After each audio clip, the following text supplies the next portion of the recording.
Beetroot తీసుకొని మనం శుభ్రంగా కడుక్కొని చిన్న ముక్కల కింద కోసుకొని ఇలా మిక్సీలో వేసుకొని చిన్న ముక్కల కింద తరుముకొని పొయ్యి మీద ఒక ప్యాన్ పెట్టుకొని ఆయిల్ వేసుకొని వెల్లుల్లిపాయలు, శనగపప్పు, మినపప్పు, ఆవాలు, జీలకర్ర, 4 పచ్చిమిరపకాయలు వేసుకొని వేయించుకోవాలి. వేయించుకున్న తర్వాత మనం తురుము పెట్టుకున్న బీట్రూట్ తురుము కూడా వేసుకొని బాగా ఫ్రై అవ్వాలి.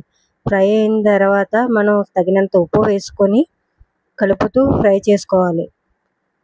మధ్య మధ్యలో కలుపుతూ ఉండాలి, మాడిపోనివ్వకుండా.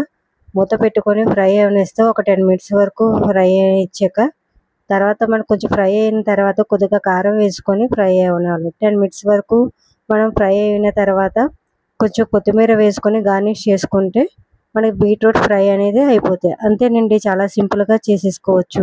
మీకు నచ్చితే లైక్ చేయండి, సబ్స్క్రైబ్ చేయండి, షేర్ చేయండి.